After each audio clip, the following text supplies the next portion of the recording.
नमस्कार दोस्तों, आप सभी का हार्दिक स्वागत अभिनंदन है आपके अपने चैनल हिंदी टीचर्स एकेडमी पर।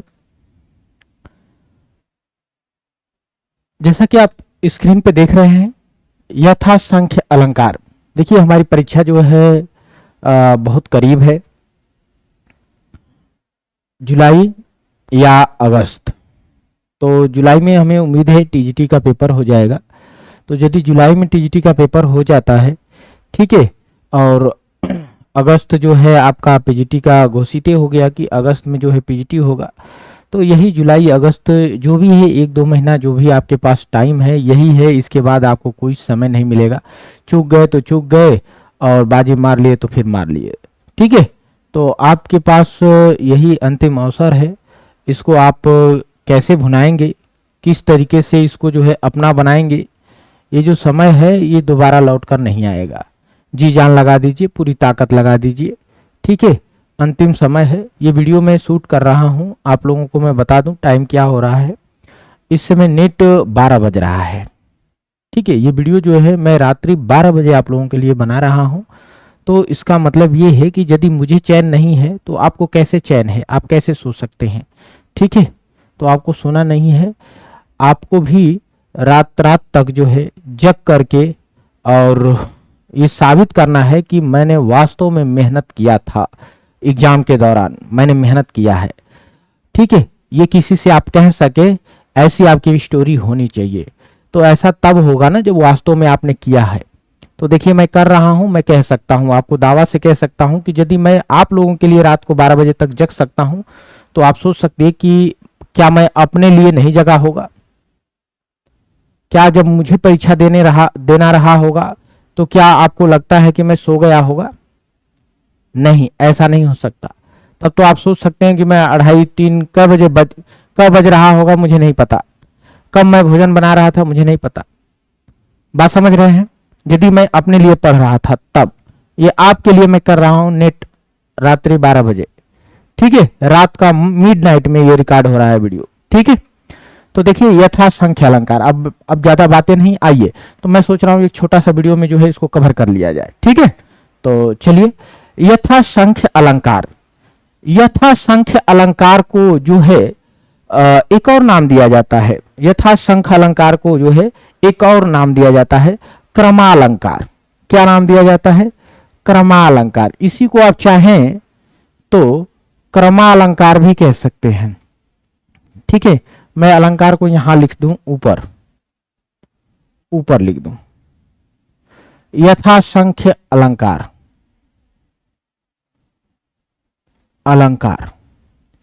तो मैं इसे क्रमालंकार भी कह सकता हूं, ठीक है। इसको मैं क्या कह सकता हूं? क्रमालंकार।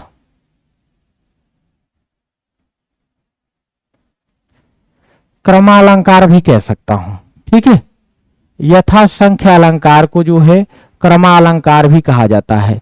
यथासंख्य का मतलब ये है कि जिस टाइप से कोई शब्द आप यहां रख दिए, ये पहले नंबर पे, एक शब्द जो है ये दूसरे नंबर पे, ये वाला शब्द जो है ये तीसरे नंबर पे आपने रखा है, तो आगे भी इससे संबंधित जो भी चीजें होंगी वो पहले नंबर पर होगी। मेरी बात समझ रहे हैं ना? इससे संबंधित जो भी वस्तु यहां मिलेगी वो पहले नंबर पर होगी, और इससे संबंधित जो भी कुछ यहां बताएंगे आप, यहां दूसरे नंबर पर होगा, और इससे संबंधित कुछ भी बताएंगे तो वो तीसरे नंबर पर होगा। मतलब जैसे आप ऊपर क्रम दे देंगे, ठीक उसका जो है उससे संबंधित जो चीजें बताएंगे अब उसी क्रम में होना चाहिए। मेरी बात समझ में आ रहा है ना? अगर इस टाइप से है तो आप उसे कहेंगे यथासंख्य अलंकार या क्रमा अलंकार। मेरी बात समझ में आ रहा है ना? कि अगर कोई वस्तु मैंने अगर पहले जो है चतुर्भुज रखा, फिर गोला रखा, फिर जो है त्रिभुज रखा, अगर मैं इसे 1 नंबर पे रखा, इसको 2 नंबर पे रखा, इसको 3 नंबर पे रखा, ठीक है ना, तो इसका जो गुण है कि ये समकोण है। ये क्या है? समकोण बना रहा है, इसमें समकोण बनता है। तो इसका ये गुण है। तो जब इसका गुण है तो ये पहले नंबर पे, जब ये पहले नंबर पे है तो ये भी पहले नंबर पे। ये क्या है? ये गोल है, ये एक गोल है, सर्कल है, ठीक है, इसमें जो है 360 डिग्री का कोण बनता है। संपूर्ण कोण जो है इसका मैं लिख दूं कि संपूर्ण जो है कोण 360 डिग्री है। तो भाई जब ये संपूर्ण कोण जो है इसका 360 डिग्री है तो ये इसका गुण है और इसका गुण, ये 2 नंबर पे आया है तो इसका गुण जो है ये भी 2 नंबर पे आएगा। ठीक है ना। अब इसमें 60 डिग्री 60 डिग्री 60 डिग्री समबाहु त्रिभुज है, तो मैंने इसको कह दिया कि इसमें 60 डिग्री का कोण है तो ये इसका गुण है, तो ये चूंकि 3 नंबर पे आया है तो इसकी जो विशेषता है वो भी 3 नंबर पे आएगी। बात समझ में आ रहा है ना। इसी को हम कहते हैं यथासंख्य अलंकार। जैसे ऊपर संख्या आपने दिया है ठीक उसकी विशेषता या उसका गुण या उससे संबंधित जो भी आगे जानकारी आप देंगे वो उसी क्रम में होना चाहिए, वो उसी क्रम में होना चाहिए। मेरी बात समझ में आ रहा है आप लोगों को? आशा है ये बात आप समझ सकते हैं। ठीक है कि जिस प्रकार से ऊपर कोई वस्तु दे देंगे तो उससे संबंधित जो भी गुण आगे बढ़ाएंगे आगे देंगे, ठीक है, उससे संबंधित होगा तो ठीक उसी क्रम में आपको रखना होगा। अगर उसी क्रम में आप रखे हैं तो उसे आप क्रमा अलंकार कहेंगे या यथासंख्य अलंकार कहेंगे। ठीक है, यथासंख्य अलंकार कहेंगे। ठीक है, चलिए अब हम बढ़ते हैं आगे।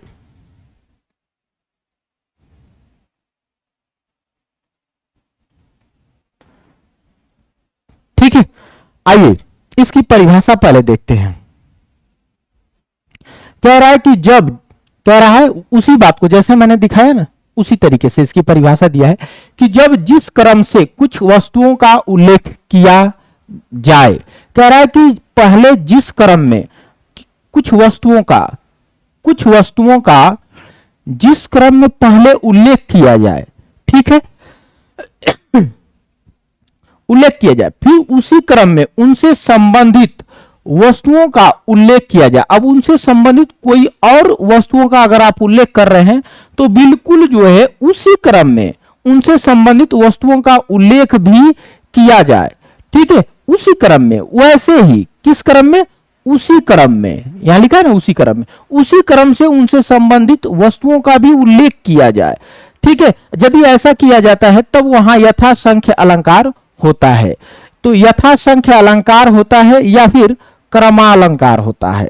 यथासंख्य अलंकार का जो है मतलब होता है, यथा का मतलब होता है जैसे ऊपर वैसे ही नीचे, जैसे पहले वैसे ही उसको बाद में। बात समझ? अगर पहले गाय बताए हैं फिर भैंस बताए हैं फिर बिल्ली बताए हैं तो गाय की विशेषता, गाय को पहले रखे हैं तो गाय की विशेषता पहले होगी, फिर भैंस रखे हैं तो भैंस की विशेषता दूसरे नंबर पर होगी, ऊपर तीसरे नंबर पर बिल्ली को रखे थे तो बिल्ली की विशेषता आप तीसरे नंबर पर बताएंगे। मेरी बात समझ में आ रहा है?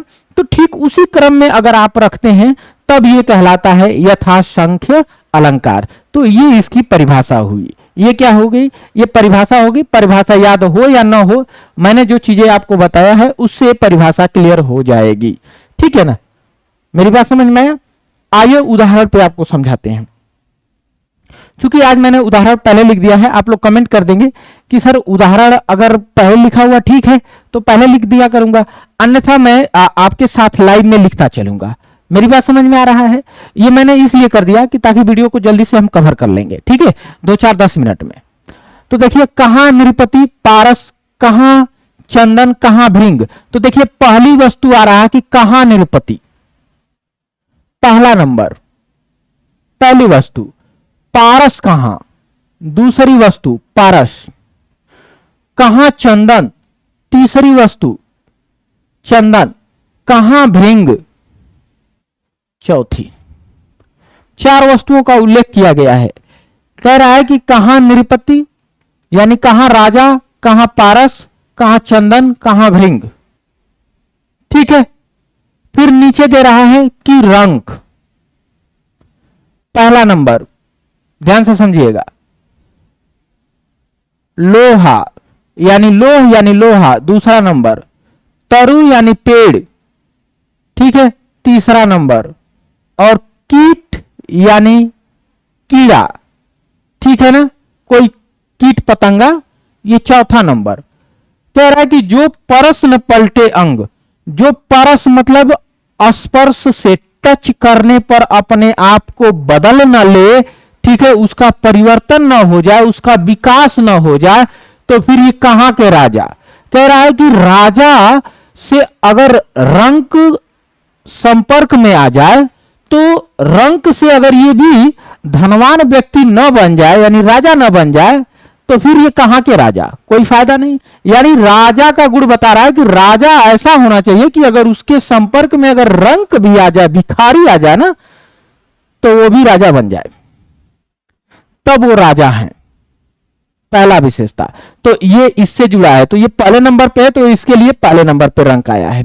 दूसरा है पारस। पारस ऐसी वस्तु है, कहा जाता है कि उसको टच में आने से जो है कोई भी वस्तु का मूल्य बढ़ जाता है, ठीक है, यानी कीमती हो जाती है, या कह सकते हैं डायमंड बन सकता है, हीरा बन जाता है।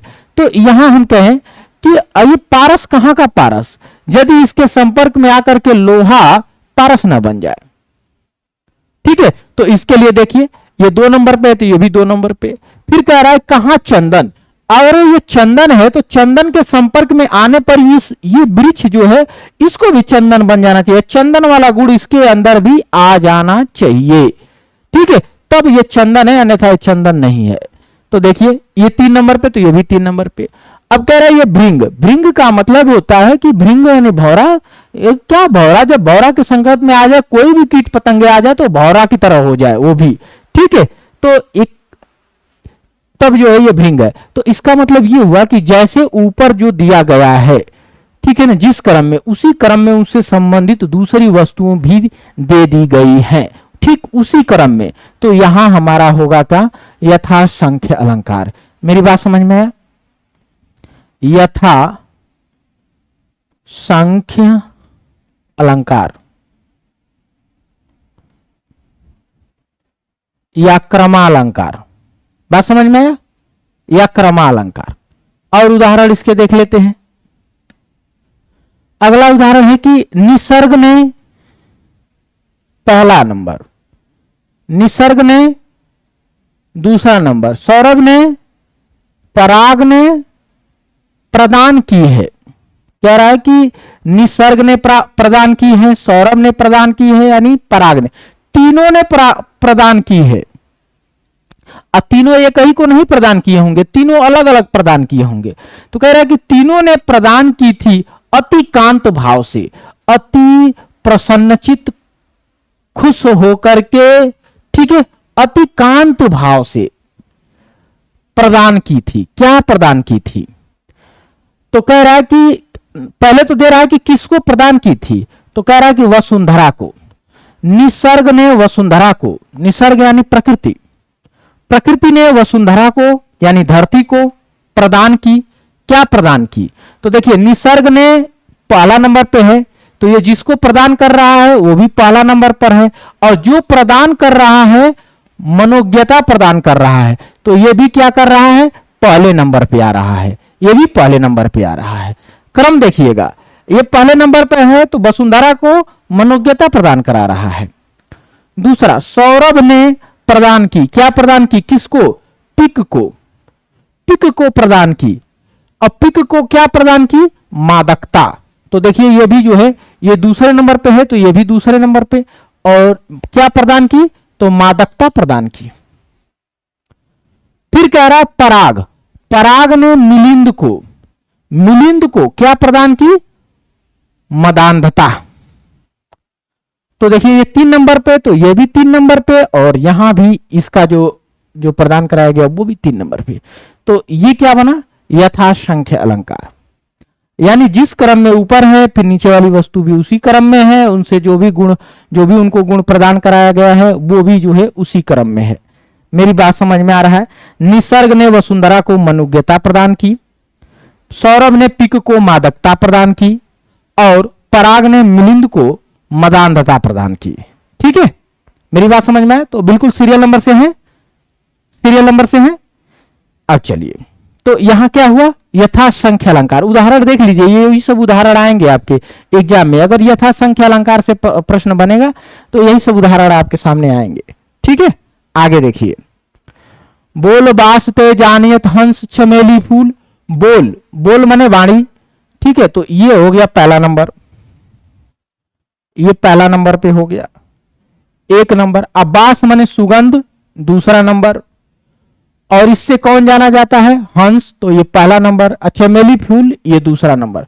तो कह रहा है कि बोली, अगर माड़ी के लिए अगर कोई जाना जाता है, वो जाना जाता है हंस। ना का एकदम हंस नियर बोलत ही। तो बोली के लिए कौन जाना जाता है? हंस जाना जाता है। तो बोली पहले रखा है, तो इसके लिए हंस को पहले रखा है। चमेली खुशबू, बास का मतलब खुशबू, खुशबू के लिए कौन जाना जाता है? चमेली।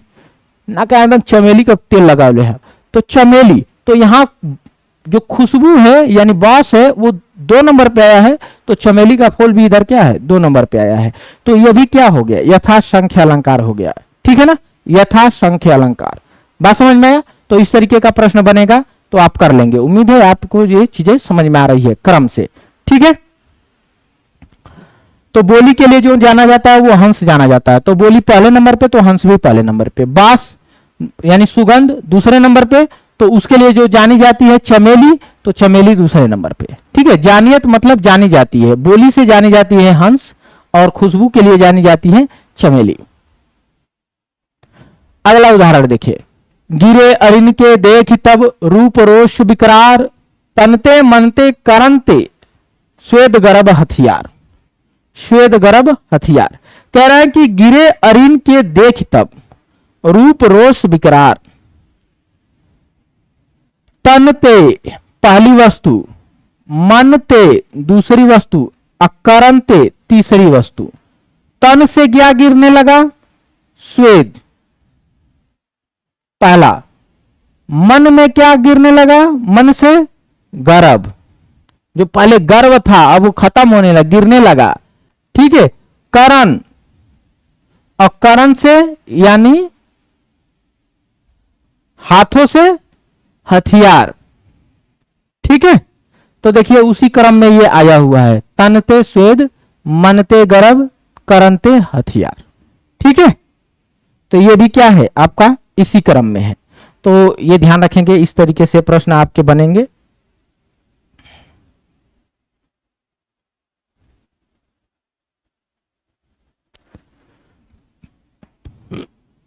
अगला उदाहरण देखिए। हाँ, ये उदाहरण देखिए, बार बार पूछा जाता है। ये उदाहरण जो है आपसे बार बार पूछा जाता है कि अमीय, अमीय पहली वस्तु, हलाहल दूसरी वस्तु, मद तीसरी वस्तु, मद भरे, श्वेत पहली वस्तु, श्याम दूसरी, और रत्नार तीसरी। जियत पहली, मरत दूसरी, झुकी झुकी परत, ये हो गया तीसरी। यही चितवत एक बार, यही चितवत एक बार।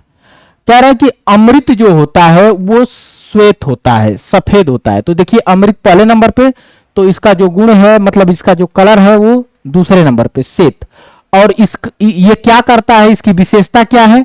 तो इसकी विशेषता पहले नंबर पे आएगी। देखिए ये जिला देता है, ये क्या करता है? जिलाता है। और हलाहल, हलाहल का रंग होता है काला, श्याम। तो देखिए हलाहल दूसरे नंबर पर, तो इसका रंग दूसरे नंबर पर। और इसकी विशेषता क्या है? ये मार देता है। तो देखिए दूसरे नंबर पर उसकी विशेषता दूसरे नंबर पर मार देता है। और मद भरे यानी नशा, नशा जो होता है रत्नार होता है। ठीक है, और ये क्या करता है? ये गिराता पड़ाता झुक झुकी परत। ठीक है, ऐसे ऐसे नशाड़ा बना देता है। ठीक है, तो झुकी झुकी परत, तो इसकी जो गुण है यहां कर दिया। तो देखिए एकदम जो है क्रम से है। ठीक है ना, तो यदि इस तरीके से अगर क्रम से किसी चीज का उल्लेख किया जाता है, जैसे ऊपर देखे फिर नीचे भी उसी क्रम से उसका विशेषता, उसकी गुण, उसकी जो भी उससे संबंधित चीजें लिखा जाए वो उसी क्रम में लिखा जाएगा। तो यहां हम कहते हैं यथासंख्य अलंकार, यथासंख्य अलंकार। मेरी बात समझ में आया? एक और है उदाहरण, तो जल्दी से उसको भी दिखा देते हैं। जैसे ये भी उदाहरण आपका जो है 3 गुण 5 तत्व बहकी बतावत सो, जय है 3 13 तिहारी 3 5। ठीक है, तो यहां भी जो है एक क्रम को सेट किया गया है। ठीक है, यहां भी एक क्रम को क्या किया गया है? सेट। तो इन उदाहरणों को आपको ध्यान में रखना है उम्मीद है इन उदाहरणों से आपको कुछ समझ में आया होगा। ठीक है, तो मिलते हैं अगले वीडियो में किसी अगले जो है अलंकार के साथ। इस वीडियो में बस इतना ही। आप सभी को जुड़े रहने के लिए बहुत बहुत धन्यवाद। मिलते हैं हम लोग अगले वीडियो में। चलिए, तो फिर भी जो है 20 मिनट लग गया इस वीडियो को कवर करने में। ठीक है, चलिए मिलते हैं हम लोग अगले वीडियो में।